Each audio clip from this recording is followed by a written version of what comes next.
विवाद के समय युद्ध किया जाए या शांति का प्रयास, ये चयन भविष्य बदल सकता है। नियति हमें द्वंद्व में फंसाती है, भाग्य हमें विकल्प देता है, परंतु भविष्य चयन पर निर्भर है। अब प्रश्न ये उठता है कि चयन कैसे किया जाए, क्योंकि मन तो चंचल है। परंतु इस प्रश्न का उत्तर भी हमारा मन ही देता है। जो चयन उत्साह दे, संतोष नहीं, जो विजय का आनंद दे, मन की शांति नहीं, क्या वो उचित है? हाँ या ना? ये चयन भविष्य बदल सकता है।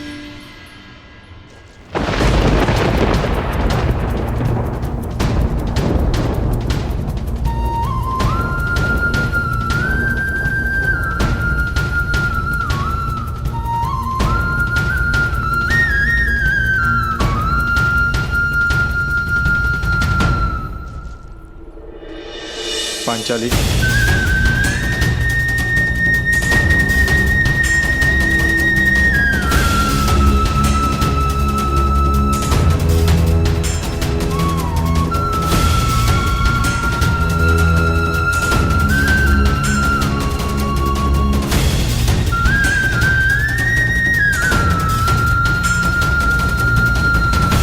आपसे भूल अवश्य हुई है माताश्री,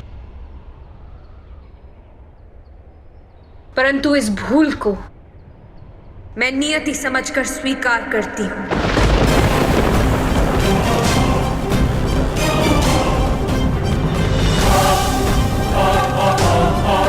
और साथ ही अपने जीवन के लक्ष्य और अपने प्रयोजन को पूर्ण करने के लिए प्रस्तुत हूं।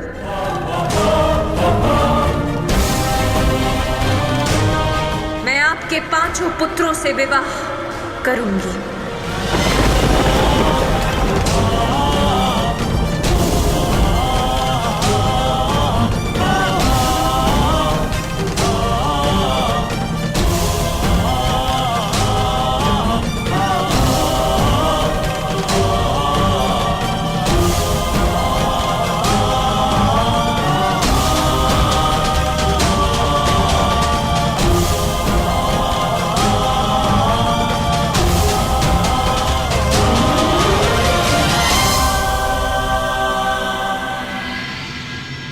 आज की यह सभा एक विशेष प्रयोजन से बुलाई गई है।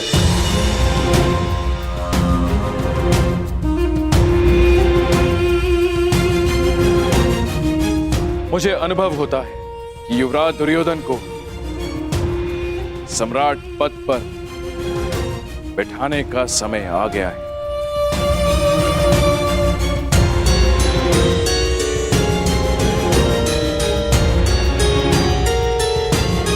परंतु क्यों महाराज? ऐसी क्या आवश्यकता आ गई?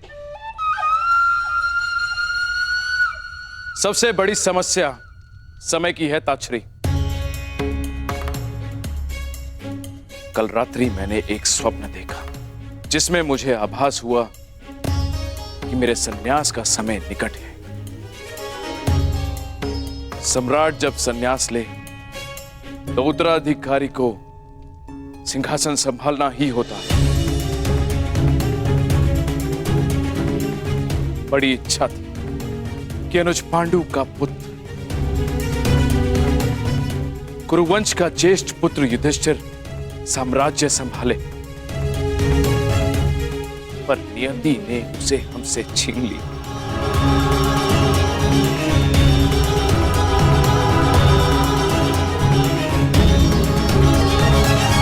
युधिष्ठिर के पश्चात मेरा मन अब विरक्त होने लगा है ताछरी, और राजा जब विरक्त हो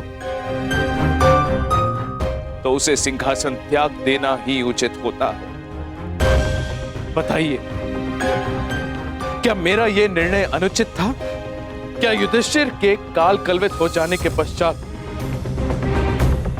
युवराज दुर्योधन को सम्राट पद दे देना अनुचित है?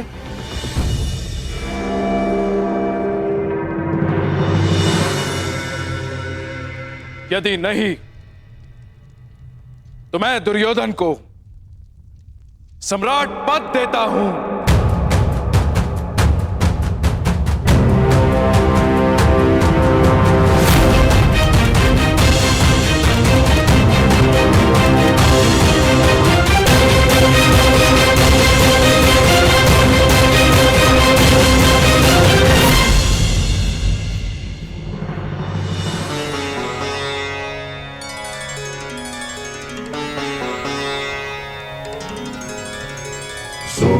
सुमङ्गलीरियं वधूरिमां समेत पश्यत् सौभाग्यस्मै दत्वाया हस्तं विपरेतन् गृह्णामि ते सौभगत्वाय हस्तं मया पत्या जरादष्टिर्यथ सः भर्गो अर्यमा सविता पुरन्धिर्मयं त्वा दुर्गार्हपत्याय देवः।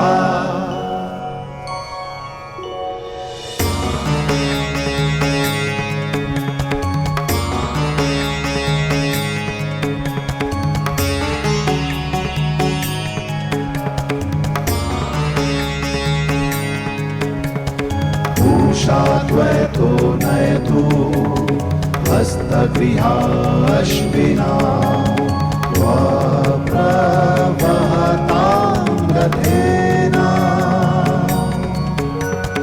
ग्रहाण गच्छ ग्रहपत्नी यथा सोपशिनी त्वं विदधमा वदासि इहा प्रियं प्रजायाते समृद्ध्यतामस्मिन् ग्रहे गहीपत्या दीर्घायु भव।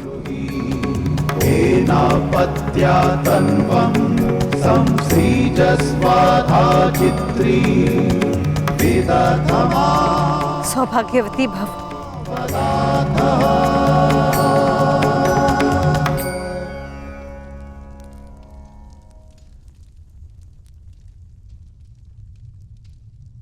आयुष्मान भव।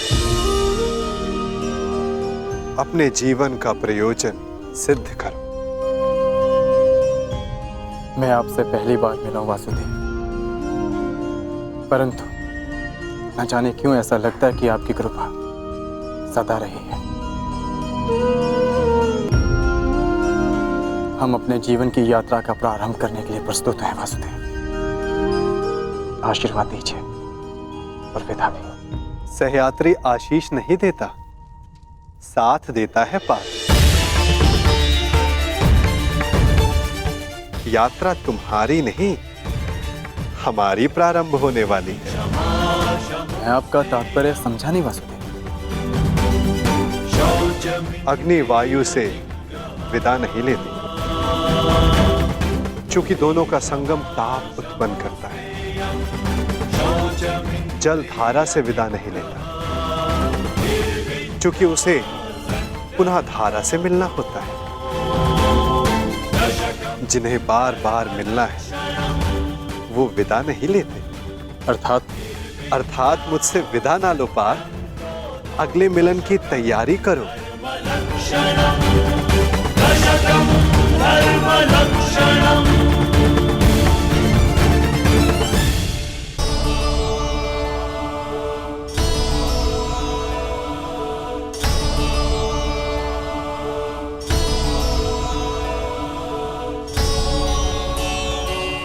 मेरे जन्म पर आपने कहा था कि मेरे जीवन का लक्ष्य अर्जुन से विवाह से कहीं अधिक है।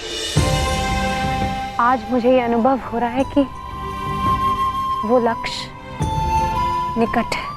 निकट तो नया युग है सखी, जिसकी आधारशिला तुम्हें रखनी है। एक वचन दे सकते हैं मधुसूदन?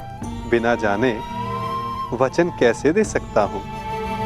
क्योंकि आप जानते हैं कि मुझे क्या चाहिए।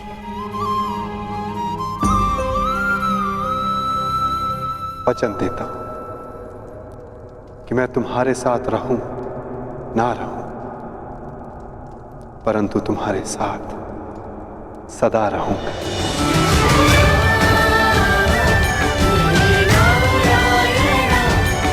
आपका साथ मुझे जीवन की यात्रा पूर्ण करने का साहस देता रहेगा सखा।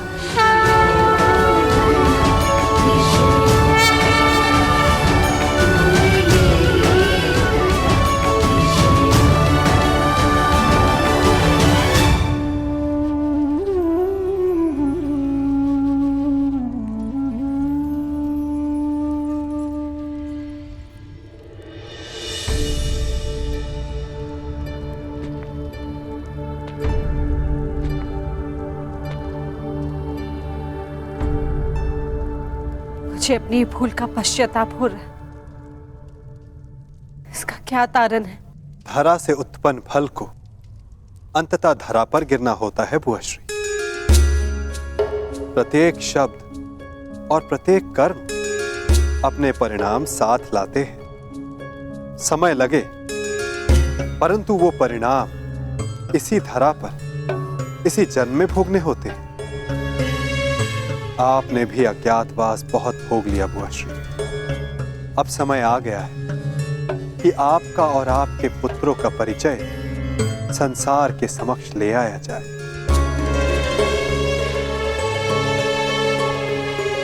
आप चाहते हैं कि हम हस्तिनापुर लौट जाएं? नहीं, हस्तिनापुर चाहता है कि वहां धर्म स्थापना हो।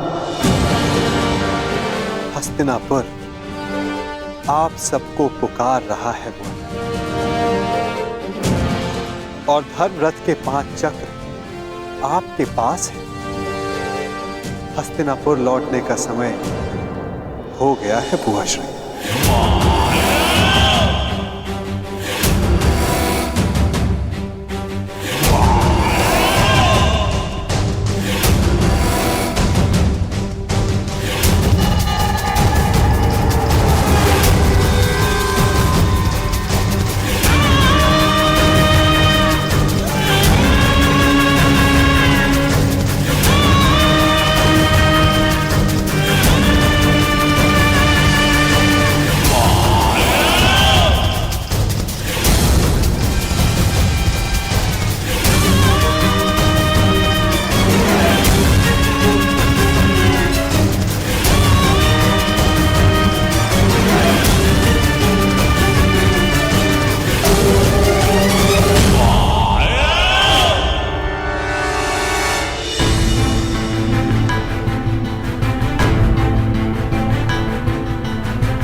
आओ पुत्र,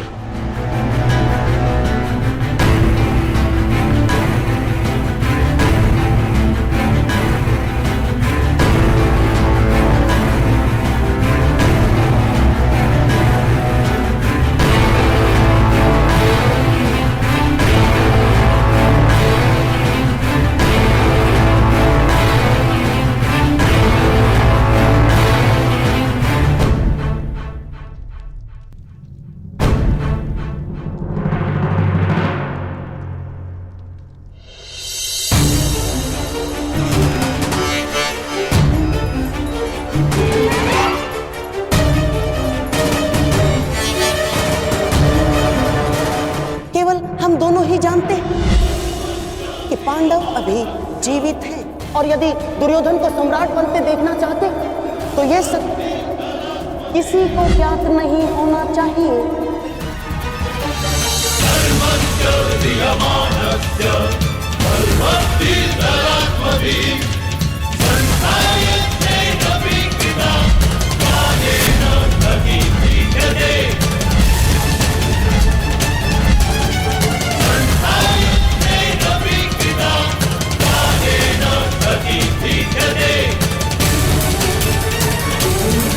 ठहरिए महाराज।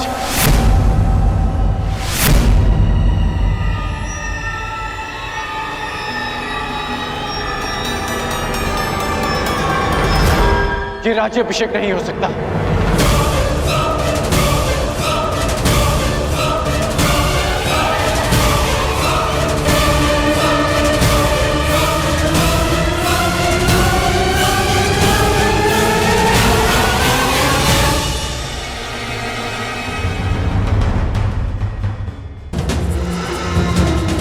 क्योंकि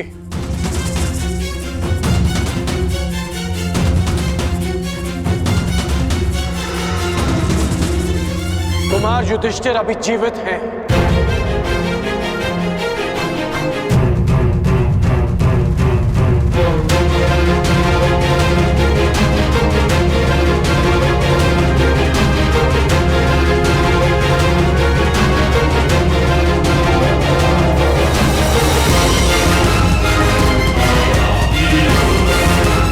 सारे पांडव अभी जीवित हैं।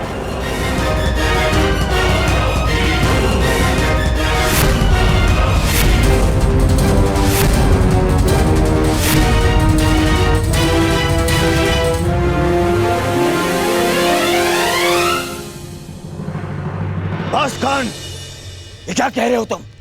हाँ मित्र, पांडव जीवित हैं। पांचाल स्वयंवर में जिस ब्राह्मण युवक ने लक्ष्य भेद किया और मुझसे युद्ध किया वो अर्जुन है।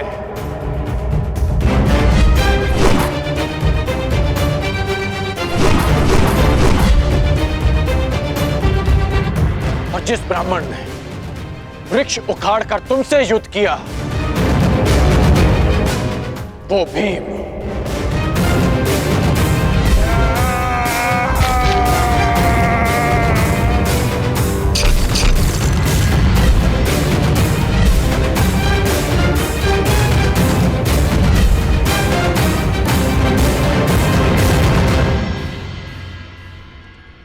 कर्ण, क्या तुम सत्य कह रहे हो? जी, मैं सत्य कह रहा हूं। यदि पांडव जीवित है तो दुर्योधन का राज्याभिषेक न्याय अनुचित है।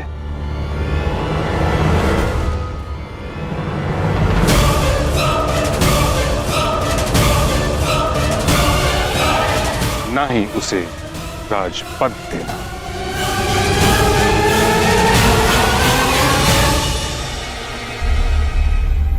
कैसी बातें कर रहे हैं महामहिम? पांडव जीवित हैं, ये केवल अंगराज का अनुमान है, अनुमान। कोई साक्ष्य नहीं है उनके पास। साक्ष्य कर्ण के शब्द हैं। कर्ण हठी हो सकता है परंतु असत्यभाषी नहीं। कब से? महामहिम, राजनीति में विश्वास से काम नहीं होता ना। राजनीति में केवल साक्ष्य से काम होता है। महाराज, यदि अंगराज के पास पांडव जीवित होने का कोई साक्ष्य नहीं तो युवराज दुर्योधन का सम्राट बनाने में भी कोई बाधा नहीं। महाराज, मेरा आपसे निवेदन है कि आप उन्हें मुकुट पहना दें। क्या तुम्हारे पास कोई साक्ष्य है अंगराज?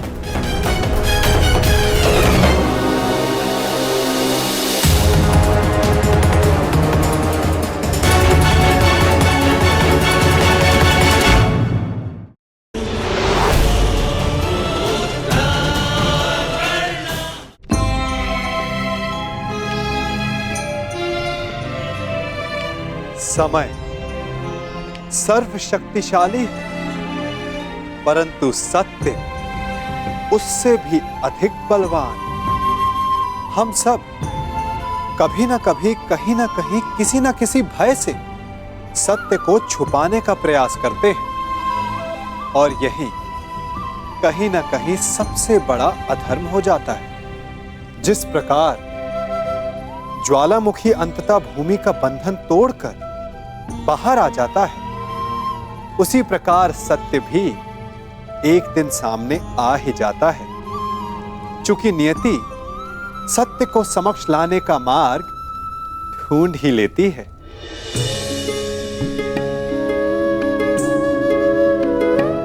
सत्य उस सूरज की भांति है जिसे असत्य के घने मेघ ढक नहीं सकते।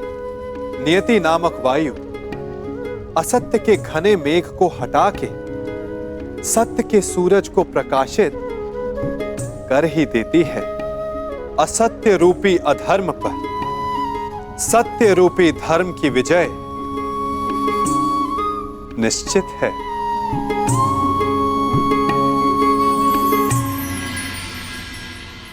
महाराज, मेरा आपसे निवेदन है कि आप उन्हें मुकुट पहना दें। क्या तुम्हारे पास कोई साक्ष्य है अंगराज? महाराज, जो मेरे बाणों को काट सके वो केवल अर्जुन के ही बाण हो सकते हैं।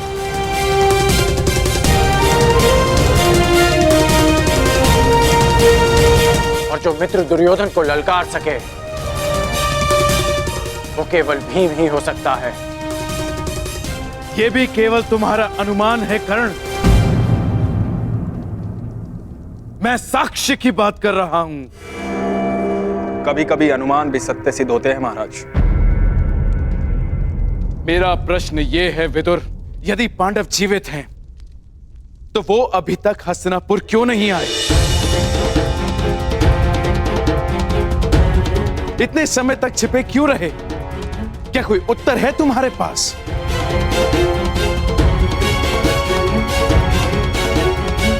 यदि किसी के पास इस बात का उत्तर नहीं तो मेरे सामने प्रश्न खड़ा करके समय व्यर्थ ना करें।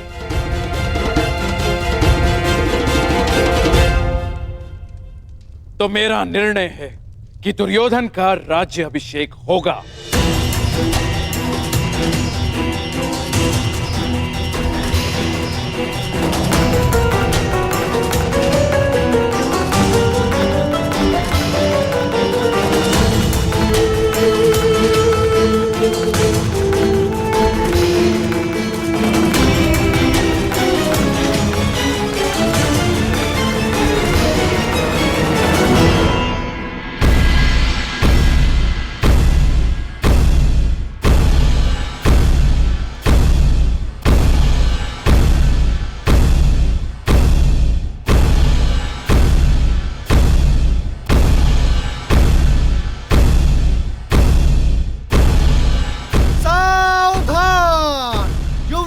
युधिष्ठिर पधार रहे हैं।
अनुमान ही नहीं कि तुम्हें देखकर मेरे मन से कितना बड़ा भार उतर गया। यह अनुभूति एक शूल की भांति मेरे मन में चुभ रही थी कि जिन प्रिय पांडु पुत्रों को मैं अपने उत्तरदायित्व पर हस्तिनापुर लाया था, उनकी रक्षा नहीं कर पाया।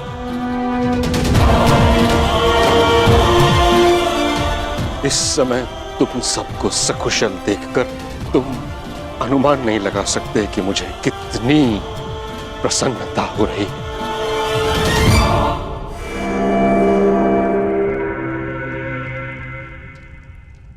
आपको प्रसन्न देख हमें भी प्रसन्नता हुई पितामह। हस्तिनापुर में स्वागत है युवराज।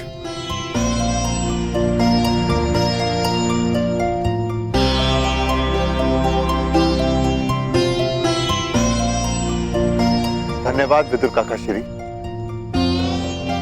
आप हमारे साथ नहीं थे, परंतु आपकी मंगल कामना सदैव हमारे साथ थी।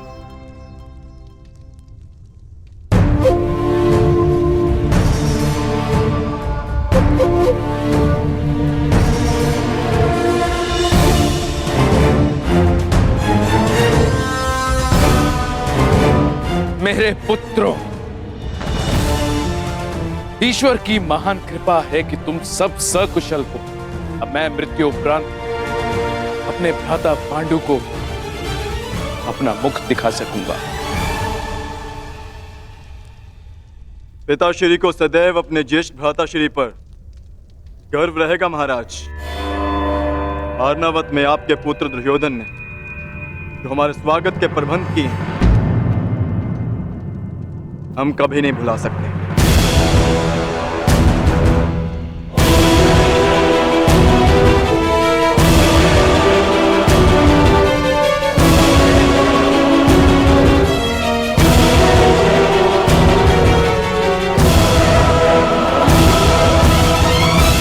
पुत्र युधिष्ठिर, एक प्रश्न मेरे मन को व्यथित कर रहा है।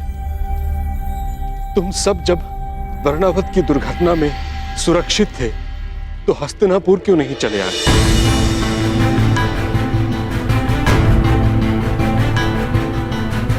बताओ पुत्र, तुमने हमें कोई संदेश क्यों नहीं भेजा?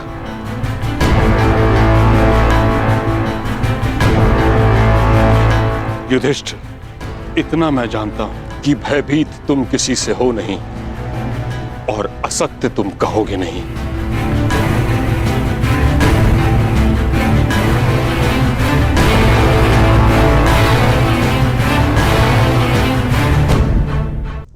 बताओ।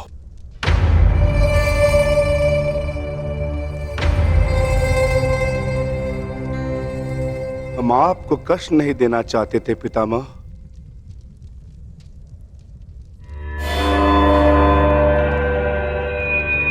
परंतु कुछ दिनों के लिए किसी को संतोष देना चाहते थे।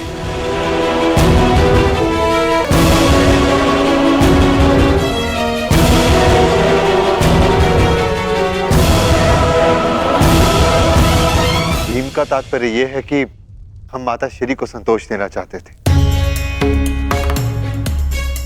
क्योंकि माता श्री हस्तिनापुर में नहीं आना चाहती थी।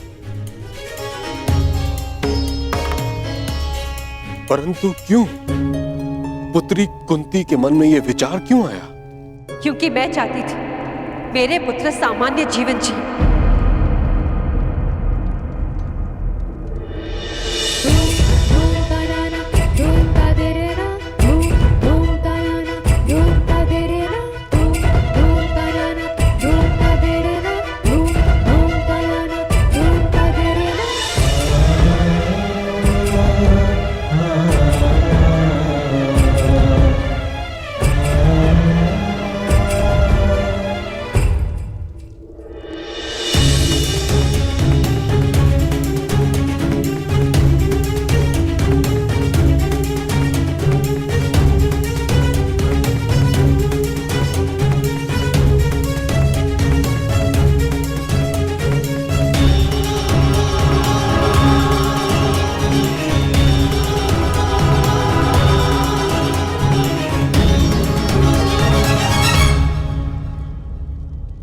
राजसी जीवन और राजनीति से मेरा मन विरक्त हो चुका है ताजश्री। तो लौटी क्यों? वन में भटकती रहती, मन विरक्त हो गया था। पुत्री कुंती, मैं इस बात से परिचित हूं कि पुत्र पांडु के स्वर्गवास के पश्चात तुम्हारा मन विरक्त हो गया है, परंतु इस कारण तुम अपने पुत्रों को उनके प्रारब्ध से वंचित तो नहीं कर सकती। हस्तिनापुर को उसके भविष्य से वंचित नहीं कर सकती।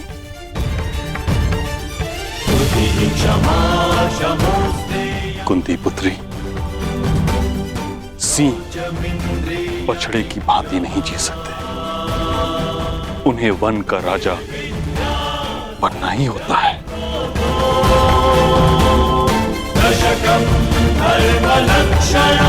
यदि तुमने यहां आने में थोड़ा विलंब किया होता तो यहां घोर अनर्थ हो जाता।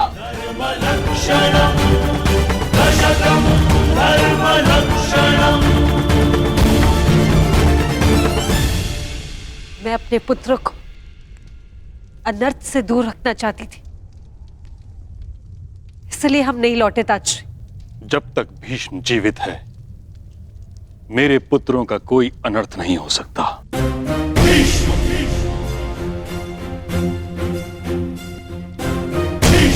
यदि कोई अनर्थ का बाण उनकी ओर आएगा तो उसे सर्वप्रथम भीष्म की ढाल का सामना करना होगा।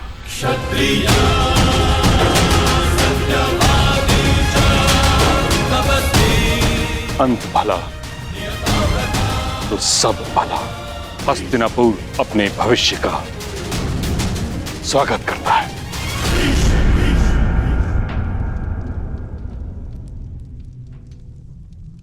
किंतु ये तो बताओ पुत्रों, वारणाव्रत से जाने के पश्चात क्या हुआ?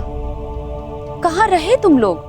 होना क्या है, सूर्य के तेज को मेघ कब तक रोकेगा? अंगराज ने अभी बताया किस प्रकार अर्जुन ने अपने पौरुष और कौशल का प्रदर्शन किया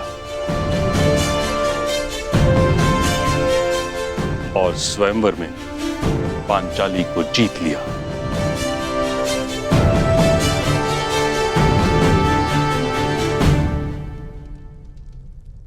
हस्तिनापुर की कुलवधू कहां है? उसे संग नहीं लाए।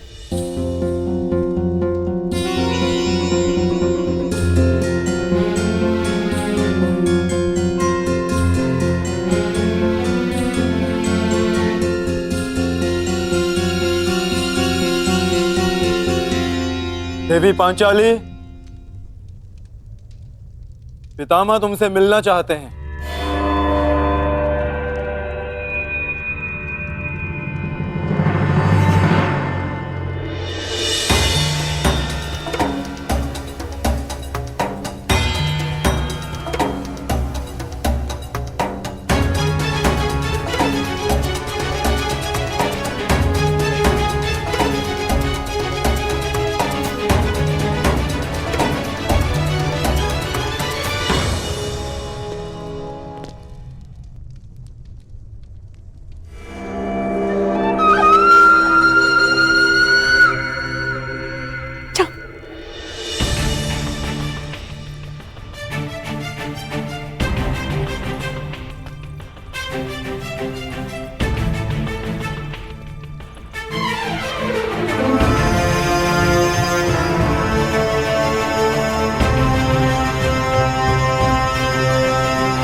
महान योद्धा गंगापुत्र परशुराम शिष्य और अपने श्वशुर पितामह को याज्ञसेनी द्रौपदी का प्रणाम स्वीकार।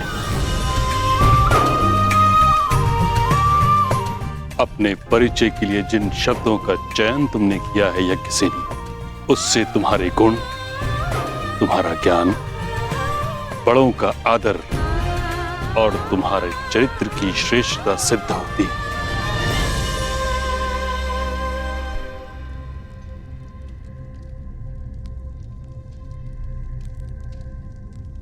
कदाचित इसलिए तुम्हारा वर्ण करके मेरा पौत्र ये भूल गया कि विवाह के पश्चात वर वधू को आशीर्वाद साथ लेना चाहिए।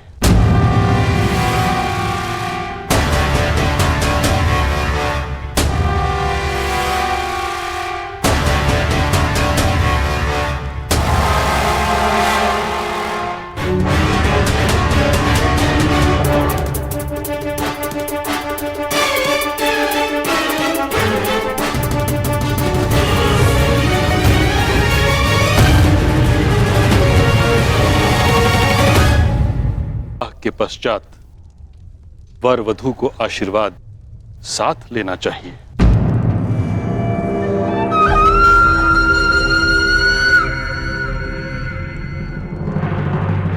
क्या हुआ धर्मराज?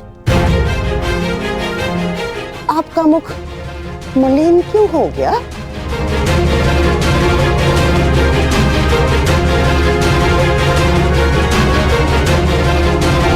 अर्थात कुछ कहना चाह रहे हो?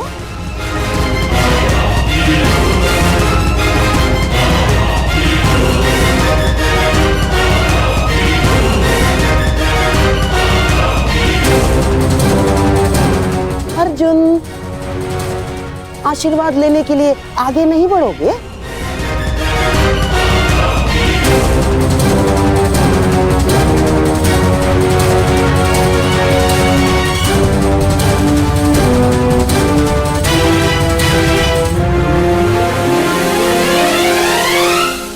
परंतु पितामह, पंचाली केवल अर्जुन की पत्नी नहीं है।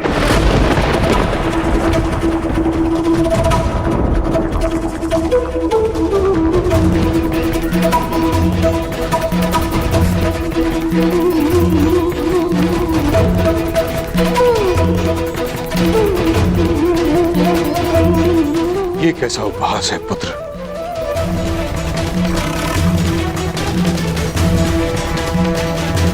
अर्जुन ने पांचाली का स्वयंवर जीता है, उसका वरण किया है।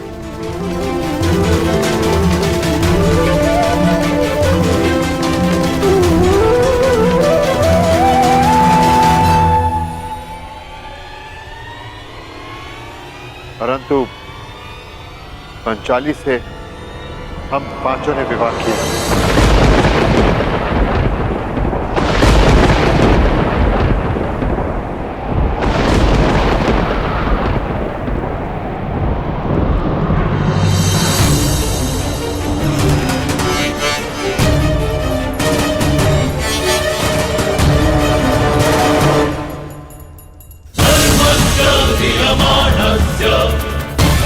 अब देखो कैसे इस युधिष्ठिर का मुकुट छीनता हूं मैं। ये क्या कर दिया तुम लोगों ने?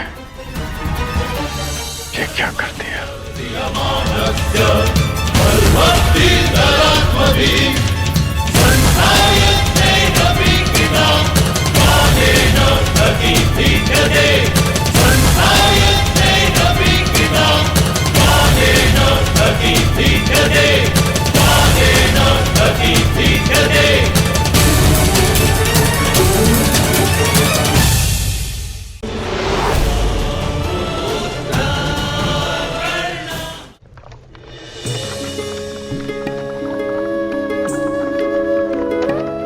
विभाजन या बंटवारा, इसे सभी एक नकारात्मक स्वरूप में देखते हैं, परंतु बंटवारा तो हर स्थान पर होता है। जैसे एक स्त्री अपने प्रेम का बंटवारा करती है अपने पति और संतान के बीच, परंतु ये नकारात्मक नहीं। मन जुड़ जाए तब भी हम अपनी वस्तुएं, अपनी संपत्ति, अपनी प्रसन्नता बांटते हैं, और मन बिखर जाए तब भी अंतर है सोच का। प्रेम में बंटवारा सहयोग कहलाता है, और शत्रुता में इसे नाम देते हैं विभाजन। प्रेम में बांटना अस्तित्व को एक करना है, और शत्रुता में विभाजन का अर्थ है सीमाएं खींचना। परंतु जिस प्रकार कभी कभी महान शांति के लिए युद्ध आवश्यक है, उसी प्रकार कभी कभी संतोष से जीने के लिए विभाजन भी आवश्यक है।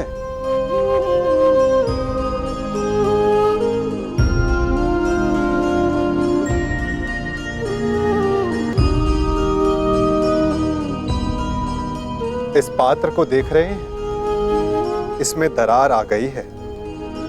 अच्छा होगा कि इसके पकने से पूर्व इसे किसी और पात्र में ढाल दिया जाए।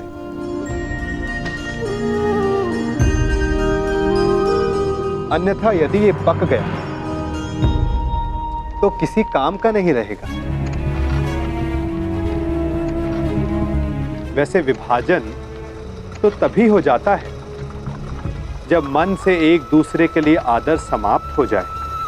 यद्यपि विभाजन एक विध्वंस है,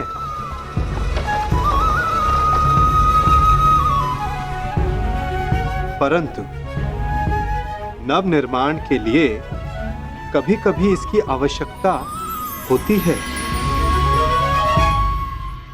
पंचाली से हम पांचों ने विवाह किया। ये क्या कर दिया तुम लोगों ने? ये क्या अनर्थ कर डाला युधिष्ठिर? यज्ञ सेनी को जब अर्जुन ने वरा तो तुम पांचों उससे विवाह किस प्रकार कर सकते हो? धन, धन, संपत्ति, राज्य, इन सब का बंटवारा हो सकता है, परंतु पत्नी उसका नहीं। माता की वाणी भी नहीं काटी जा सकती पितामह। स्वयंवर से जब हम पंचाली को लेकर घर पहुंचे, माता देखिए, आज हमने भिक्षा में क्या प्राप्त किया है। जो भी लाए हो तुम पांचों भाई सदा की भांति उसे आपस में बांट लो। अब आप ही बताइए पितामह, क्या करते हैं? गुरुवंश की रीत ही है कि माता पिता के वचनों का पालन प्राण देकर किया जाए।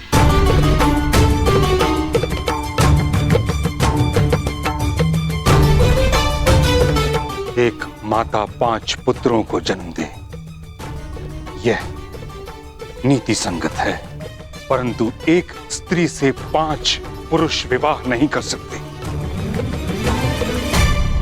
सोचा नहीं तुमने?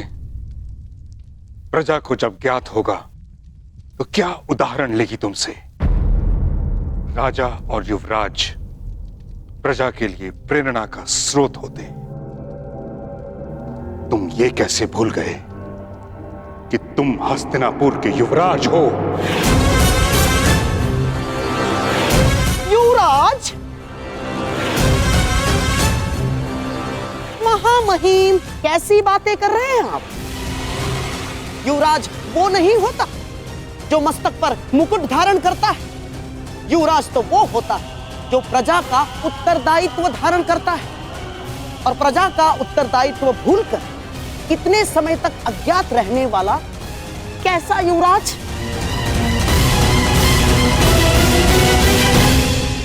और महामहिम, युवराज तो वो होता है जो अपने वश से बाहर जाकर भी एक स्त्री की मर्यादा की रक्षा करता है।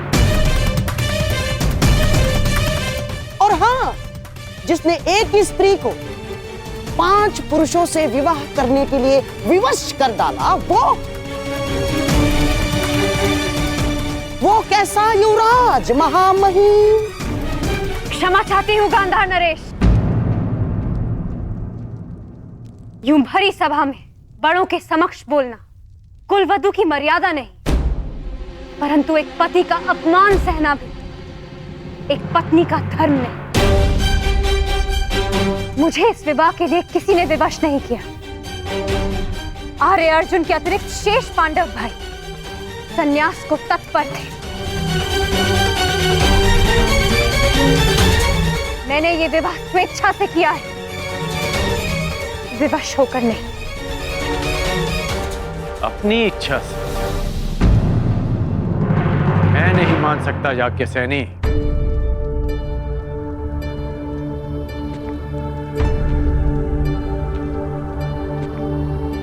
जिस पंचाली को रीति नीति पर इतना विश्वास था कि उसने एक सूत पुत्र का वरण करना अस्वीकार कर दिया, वो कैसे 5 पुरुषों से विवाह कर सकती है? मैं नहीं मान सकता। बताइए क्या कारण है? स्त्री के लिए विवाह करने का एकमात्र कारण उसका चयन होता है, और ये चयन मेरा अधिकार था।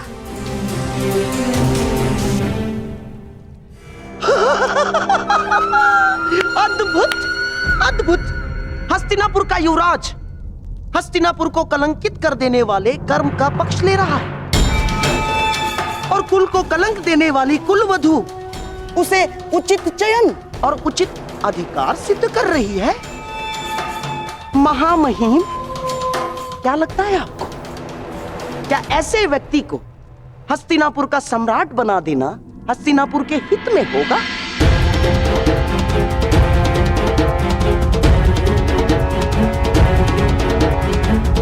महाराज, ये कर्म हस्तिनापुर के इतिहास को सदैव सदैव लज्जित करेगा महाराज। और ऐसे व्यक्ति को युवराज पद से नहीं हटाया गया तो हस्तिनापुर ही क्या महाराज, सारे संसार में गरिमाहीन, पदभ्रष्ट और वर्ण संकारों का साम्राज्य होगा।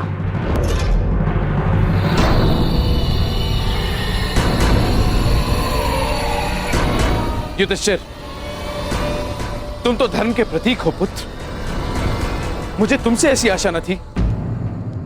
और जो युवराज अपने महाराज को निराश करे उसे युवराज पद पर रहने का कोई अधिकार नहीं ना।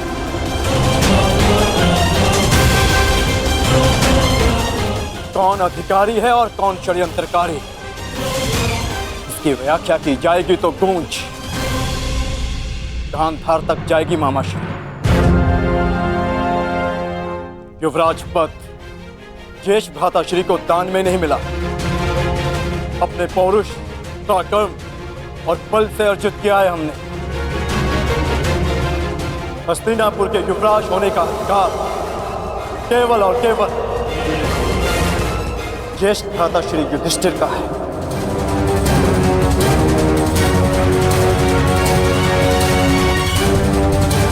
और उस अधिकार की गणना गांधार नरेश नहीं कर सकते। तो ठीक है,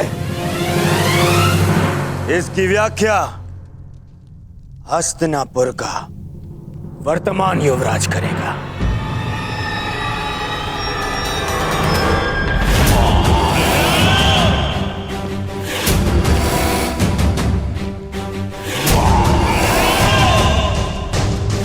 मैं मामाश्री के मत का समर्थन करता हूं। युवराज भावी सम्राट होता है, उस पर प्रजा और समाज में नैतिकता के मानदंड को स्थापित करने का उत्तरदायित्व होता है। और 5 पतियों वाली स्त्री का पति इस पद के योग्य नहीं है।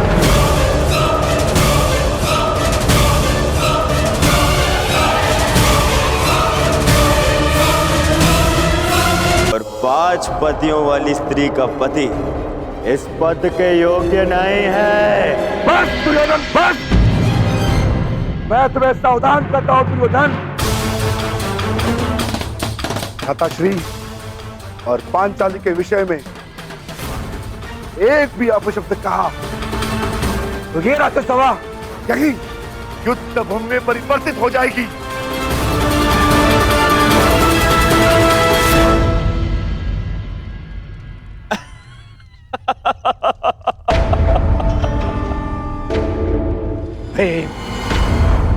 गरजने वाले मेघों से मूषक और हिरण भयभीत होते हैं, देह नहीं। और युद्ध से कायर भयभीत होते हैं, योद्धा नहीं। मुझे ये युद्ध स्वीकार है।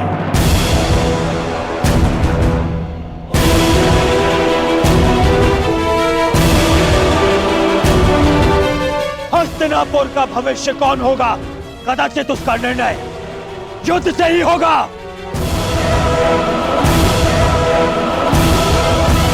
मैं दुर्योधन तुम पांडवों को युद्ध के लिए चुनौती देता।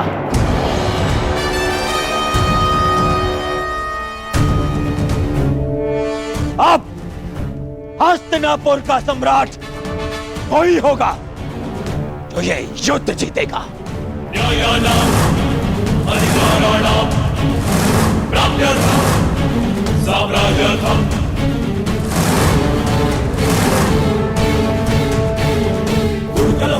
चुनौती किसे दे रहे हो दुर्योधन? क्या रंगभूमि भूल गए? या आचार्य द्रोण की गुरु दक्षिणा का प्रकरण स्मरण नहीं? पांचाल से लौटे हुए अभी तो कुछ ही दिवस हुए और आज ये भूल गए हो तो स्मरण दिलाने के लिए मैं भी तत्पर हूं।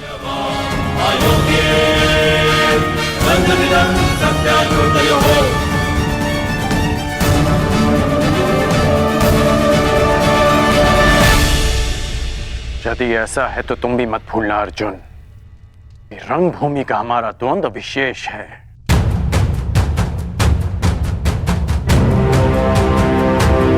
स्मरण रखो कि आचार्य द्रोण की गुरु दक्षिणा चुकाते समय मुझे तुम्हारा स्मृति होने से रोक दिया गया था। अवसर तो पांचाली के स्वयंवर के पश्चात भी था अंगराज। पांचाली के स्वयंवर में मैंने अपने बाणों को रोका ताकि कोई ये ना कह सके कि किसी के स्वयंवर को मैंने अपनी विजय का बहाना बनाया। मैं चुप रहा क्योंकि वर्ण पांचाली का अधिकार था, परंतु यदि तुम मेरे मित्र का अधिकार छीनने आए हो तो मैं तुम्हें युद्ध के लिए ललकारता हूं।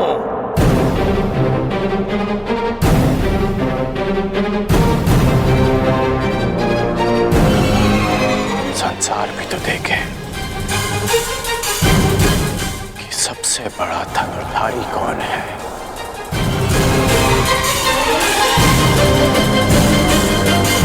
यदि विजय तुम्हारी हुई तो हस्तिनापुर का सिंहासन कुमार युधिष्ठिर का,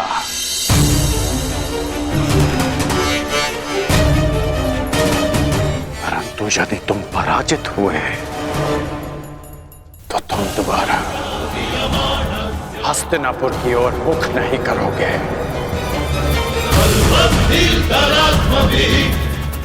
मुझे यह चुनौती स्वीकार है।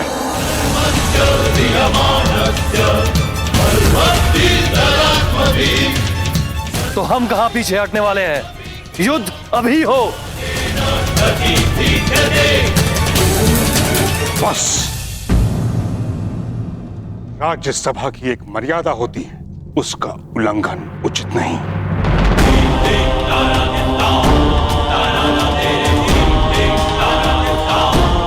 राज सिंहासन के साथ साथ मैंने राज्यसभा की मर्यादा की रक्षा करने का भी प्रण लिया है। कहीं ऐसा न हो कि विवश होकर भीष्म को शस्त्र उठाने की आवश्यकता पड़ जाए। और कर्ण, तुमने इस पराकरण के मध्य बोलने का साहस भी कैसे किया? परिवार में कोई मतभेद हो तो उसके वरिष्ठ सदस्य उचित निर्णय लेते हैं। तुम केवल हस्तिनापुर की राज्यसभा के सदस्य हो, कुरुवंश के नहीं। तुम्हें केवल अवसर चाहिए, तुरंत युद्ध को ललकार देते हो। तुम्हारा इस पराक्रम के मध्य बोलना अनुचित है। गंगापुत्र,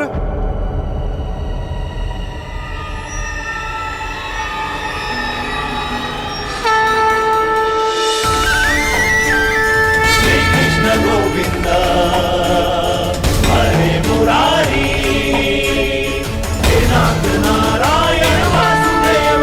श्री कृष्ण गोविंद हरे मुरारी, हे नाथ नारायण वासुदेव। श्री कृष्ण गोविंद हरे मुरारी, हे नाथ नारायण वासुदेव। कर्ण ने कुछ अनुचित नहीं कहा।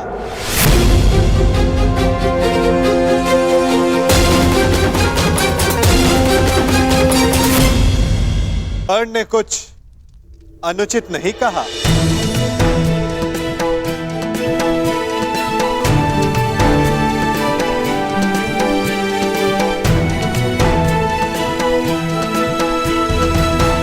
मुझे खेद है, मैं आपका स्वागत नहीं कर सका, क्योंकि आपका आगमन पारिवारिक कलह के मध्य हुआ है। पारिवारिक कलह के कारण ही मैं यहां आया हूं गंगापुत्र।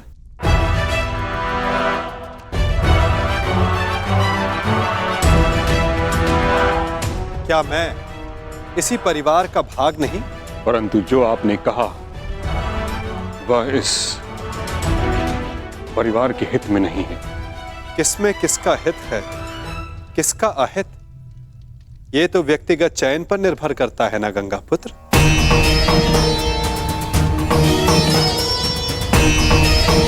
यदि अर्जुन का अपने ज्येष्ठ भ्राता के लिए शस्त्र उठाना उचित है, तो अपने मित्र के लिए कर्ण का शस्त्र उठाना कहां अनुचित है? हम सब अपना चयन करते हैं गंगापुत्र, और उसके लिए उत्तरदायी भी स्वयं होते हैं। इस सभा में उपस्थित ऐसा कौन है जिसने अपना चयन ना किया हो? आपने एक प्रतिज्ञा का चयन किया। महारानी गांधारी ने सदैव अपने आंखों पर पट्टी बांधे रखने का चयन किया। गांधार नरेश शकुनी ने अपना राज्य छोड़कर हस्तिनापुर में रहने का चयन किया। महात्मा विदुर सत्ता और सिंहासन से दूर रहकर सिंहासन की सेवा करने का चयन किया। और महाराज धृतराष्ट्र ने अपने कर्तव्य के स्थान पर पुत्र प्रेम का चयन किया। यदि सबका चयन उचित है, तो कर्ण के अपने मित्र के समर्थन के चयन पर प्रश्न क्यों? पांडवों की अपनी माता का आज्ञा का पालन करने के चयन पर प्रश्न क्यों? द्रौपदी के पांचों पांडवों को पति स्वीकारने के चयन पर प्रश्न क्यों? क्योंकि युधिष्ठिर ने जो किया वो होने वाले सम्राट को शोभा नहीं देता। और जहां तक मैं समझता हूं, श्रेष्ठ सम्राट होने के लिए हृदय की पवित्रता आवश्यक है।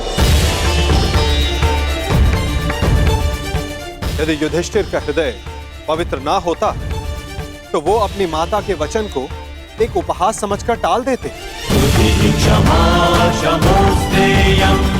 परंतु उन्होंने ऐसा नहीं किया। आपके समक्ष इस भरी सभा में ऐसा सत्य ना बोलते कि उन पर अनारगल प्रश्न खड़े हो सके। मुझे ये पूर्ण विश्वास है कि युधिष्ठिर हस्तिनापुर के सम्राट होने के लिए सबसे अधिक योग्य है।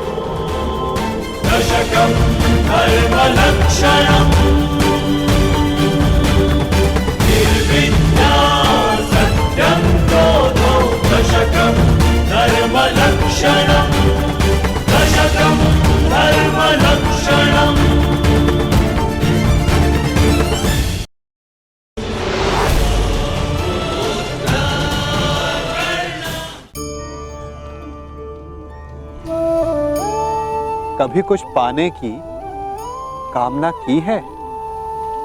कभी अपने बालक को गोद में अटखेलियां करवाई हैं? इन सब भाव में आधार एक ही है, मोह। कुछ लोग कहते हैं कि मोह बंधन है, अवगुण है, परंतु नहीं। कोई भी भाव कभी गुण बन सकता है, कभी अवगुण। तो क्या मोह गुण हो सकता है? हाँ, यदि वो सीमा में रहे। परिवार से मोह सीमा में रहे तो ममत्व को जन्म देता है। यदि वो सीमा से अधिक हो जाए तो वैराग्य। कारण ये है कि आवश्यकता से अधिक मोह मनुष्य को दुर्बल बना देता है और दुर्बलता नाश की ओर ले जाती है। इसीलिए समझना आवश्यक हो जाता है कि कहां रुकना है, सीमा क्या है। चूंकि जो ना रुका उसका विनाश के गर्त में जाना निश्चित है। मुझे ये पूर्ण विश्वास है कि युधिष्ठिर हस्तिनापुर के सम्राट होने के लिए सबसे अधिक योग्य है।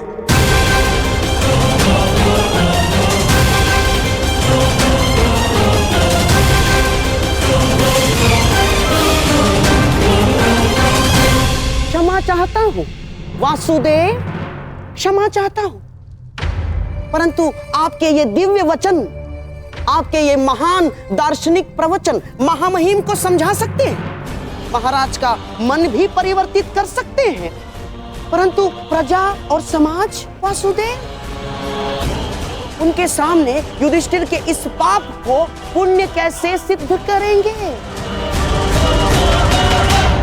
यदि युधिष्ठिर को सम्राट बना दिया गया तो कल को यही उदाहरण देगा। एक ही स्त्री के साथ कई पुरुष विवाह करेंगे वासुदेव। अनाचार, घोर घोर अत्याचार नहीं होगा वासुदेव। हाँ मामा श्री, आपने उचित कहा है। हम ऐसे व्यक्ति को ना युवराज स्वीकार कर सकते हैं और ना ही सम्राट। युवराज पद चाहिए तो युद्ध करके ही लेना होगा, अन्यथा नहीं। अद्भुत! आप तो शीघ्र ही अंतिम निर्णय पर पहुंच गए युवराज दुर्योधन।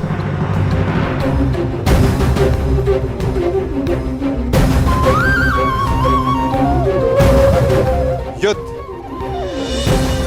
किसी भी समस्या का अंतिम हल होना चाहिए, विशेषकर तब जब समस्या पारिवारिक हो। भाई भाई के मध्य युद्ध केवल विनाश को जन्म देता है। तो आप क्या हल सुझाना चाहते हैं वासुदेव? शांति, शांति ही हल है। आप तो देख ही रहे हैं ना वासुदेव, जो एक साथ रह नहीं सकते उनके मध्य शांति कैसे आएगी?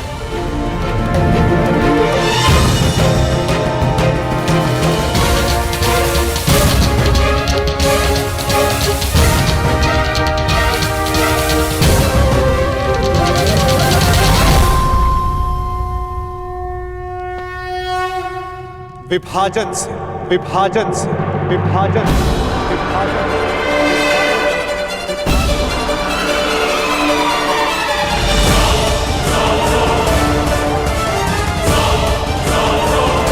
यदि दो लोग परस्पर प्रेम और शांति से नहीं रह सकते, यदि वे एक दूसरे की कार्यशैली और सोच का आदर नहीं कर सकते, तो उन्हें एक दूसरे से दूर रहना चाहिए।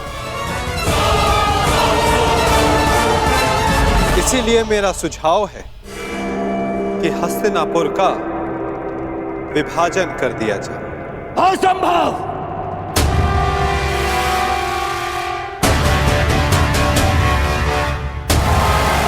कोई विभाजन नहीं होगा। हस्तिनापुर के सम्राट मेरे पिता हैं। उनके पश्चात सब कुछ मेरा है, और जो मेरा है वो मैं कदापि पटने नहीं दूंगा। हस्तिनापुर के लिए तुम्हारा ममत्व प्रशंसनीय है कुमार, परंतु सारे निर्णय ममत्व और क्रोध जैसी भावनाओं पर नहीं लिए जा सकते। ये भावना का नहीं, आत्मसम्मान का प्रश्न है वासुदेव। और माना कि आप हस्तिनापुर के निकट संबंधी हैं, परंतु इतने निकट संबंधी भी नहीं कि हस्तिनापुर को बांटने का निर्णय ले सके ना। मैं तो केवल सुझाव दे रहा हूं गांधार नरेश। अंतिम निर्णय तो गंगा पुत्र और महाराज धृतराष्ट्र को लेना है। क्षमा करें वासुदेव, मैं ये सुझाव अस्वीकार करता हूं।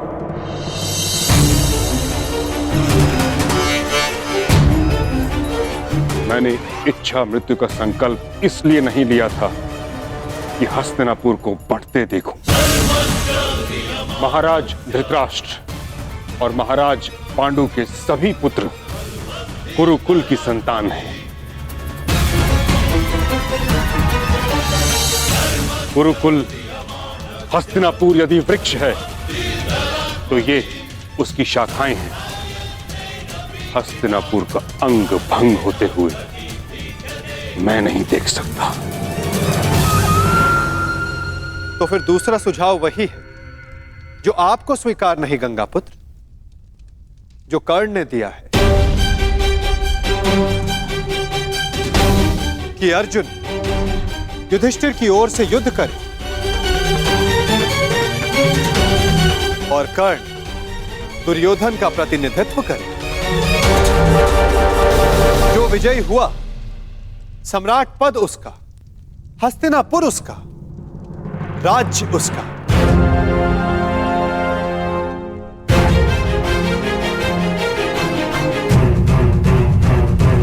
परंतु वृक्ष की एक शाखा तो फिर भी कटेगी ही। परंतु मैं ताचरी ने ठीक कहा, हस्तिनापुर का विभाजन स्वीकारा नहीं जा सकता।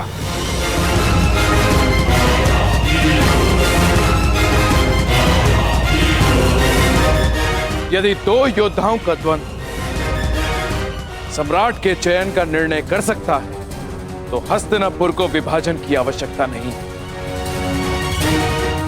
तो कल प्रातः अर्जुन युधिष्ठिर की ओर से और कर्ण दुर्योधन की ओर से युद्ध करेगा।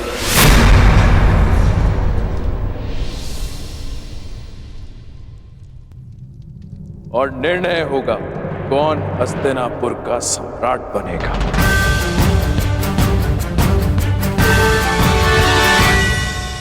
धर्मे च अर्थे च कामे च मोक्षे च भरतर्षभा यदि हस्ति तदन्यत्र यले हस्ति न तद्क्वचित्।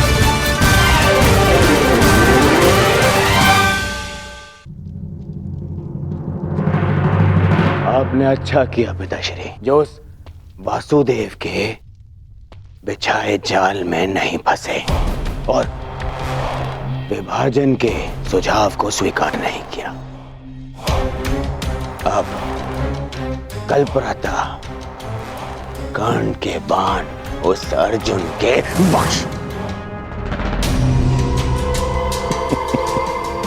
बख्श कोई नहीं, उन पांडवों के स्वप्न को भी छन्नी छन्नी कर देंगे।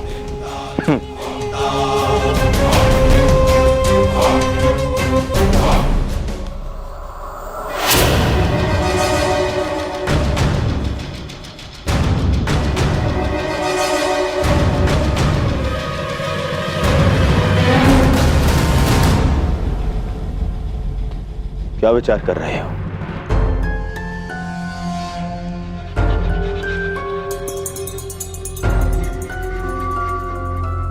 मित्र, मैं विचार कर रहा हूं कि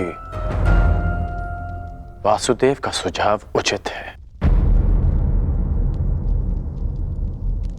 देखो मित्र, यदि विभाजन होने के पश्चात सदा के लिए पांडवों से मुक्ति मिलती है तो विभाजन में कोई बुराई नहीं। बस कर्ण, बस, अब और नहीं। आज जिस प्रकार तुमने मेरे राज्याभिषेक का विरोध किया, उसे भूला नहीं हूं मैं।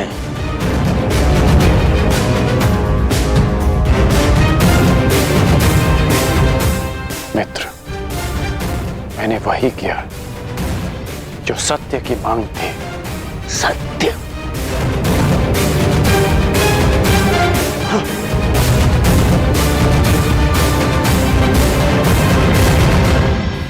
मैं तुम्हें सम्राट बनते देखना चाहता हूं मित्र, परंतु अनीति से नहीं। महाराज, आप ही बताइए, क्या विभाजन अनुचित है?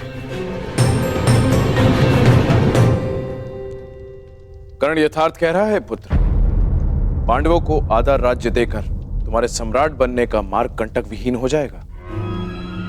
अद्भुत महाराज, अद्भुत। उस छलिए वासुदेव के कुचक्र के चक्र में आप भी फंस गए। मैंने कहा था ना, मेरे होने वाले सम्राट महाराज के साथ साथ महायोद्धा कर्ण भी राजनीति के खेल में कच्चे खिलाड़ी हैं। आपका तात्पर्य क्या है गांधार राज? मेरा नहीं अंगराज, कृष्ण का तात्पर्य समझो। वो दुर्योधन के मार्ग से कांटे हटा नहीं रहा ना, बल्कि कांटे बिछा रहा है। कृष्ण यदि विभाजन का प्रस्ताव लेकर आया है तो इसके पीछे अवश्य कोई गहरा भेद, कोई बड़ी योजना होगी उसके मन में। विभाजन की मांग तो आपने कर दी वासुदेव, परंतु क्या यह श्रेयस्कर होगा? हाँ पार्थ, मनुष्य के लिए यह श्रेयस्कर है कि वो अपने जीवन से नकारात्मक भावों और वस्तुओं को दूर कर दे। चूंकि नकारात्मक चाहे मित्र हो या भाई, वो जीवन के लिए शुभ नहीं होते।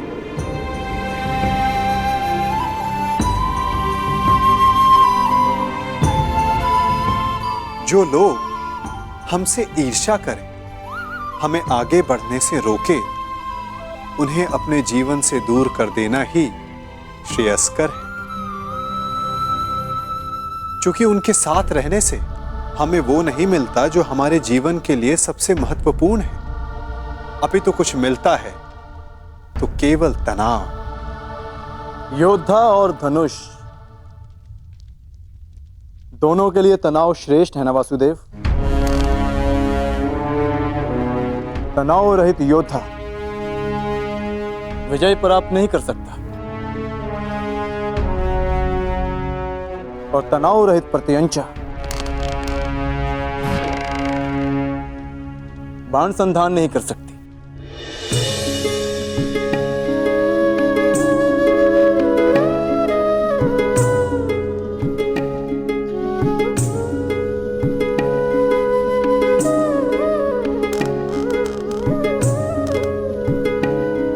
अच्छी बात कही अर्जुन,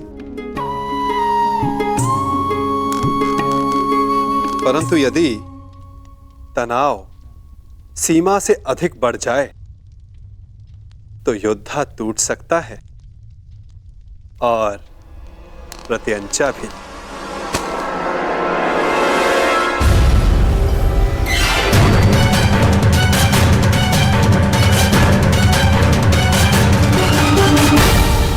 तुम युद्ध के नहीं, जीवन के योद्धा हो अर्जुन। तुम्हें इतिहास बदलना है, इसीलिए तुम्हारा तनाव और नकारात्मक भावों से दूर रहना श्रेष्ठ रहेगा। संघर्ष तभी करना चाहिए जब उसकी आवश्यकता हो। यदि हर पक्ष पर संघर्ष करते रहोगे तो लक्ष्य तक कैसे पहुंचोगे? इसीलिए जैसा मैं कहता हूं वैसा ही करो पार्थ। और मेरा मानना है कि कृष्ण का सुझाव हमारे हित में नहीं, ना, शत्रु के बीज का समूल नाश आवश्यक है। समूल। कृष्ण की छाव में वो पांडव वट वृक्ष के बीज सिद्ध होंगे, जिन्हें रोपने के लिए तनिक भी स्थान दिया गया तो वो जड़ें जमा कर बैठ जाएंगे। और विभाजन का अर्थ हमारे लिए शांति नहीं, अशांति होगी। और ये एक अवसर होगा पांडवों के लिए जो हमें नहीं देना है। कैसा अवसर शकुनी? आप भूल रहे हैं महाराज, द्वारकाधीश कृष्ण उनके साथ हैं। महाबली पांचाल राज द्रुपद अब उनके ससुर हैं। यदि पांडवों को अलग राज्य स्थापित करने का अवसर दिया गया तो वो शीघ्र ही एक बड़े साम्राज्य में परिवर्तित हो जाएगा महाराज। इतना बड़ा साम्राज्य कि हस्तिनापुर का अस्तित्व होना पड़ जाएगा। इसीलिए श्रेष्ठ यही होगा महाराज, पांडवों को हराकर, उन्हें दबाकर उन पर शासन किया जाए। हम श्री उचित कह रहे हैं।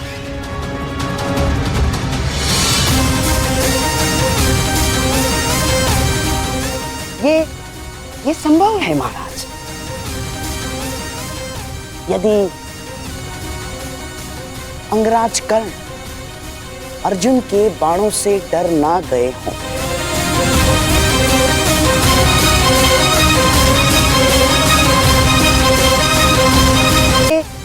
ये संभव है महाराज, यदि अंगराज कर्ण अर्जुन के बाणों से डर ना गए हों। आप भूल रहे हैं गांधार राज कि युद्ध करके अपने मित्र को सम्राट बनाने के पक्ष में मैं सदा से हूं। वो मैं ही था जिसने युद्ध करके सम्राट के निर्धारण का सुझाव दिया था।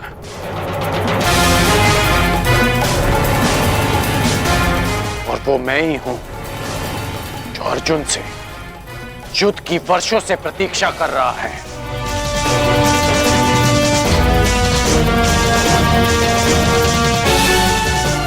मैंने केवल अपने मित्र को एक विकल्प दिया,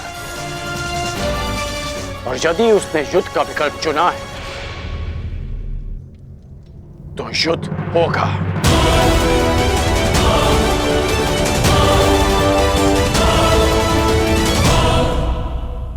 कल सिद्ध हो जाएगा कि युद्ध में विजयी होने के लिए आपका क्षत्रिय होना आवश्यक नहीं होता।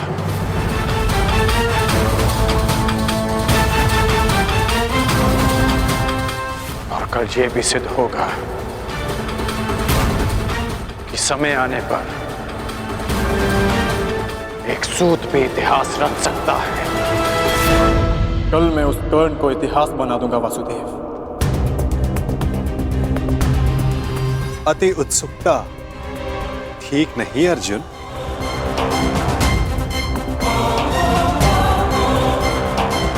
मत भूलो कि तुम्हें चुनौती किसने दी है।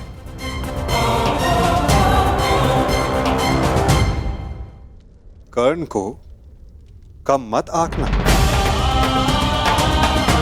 मत भूलो कि वो उस परशुराम का शिष्य है जो तुम्हारे गुरु के भी गुरु।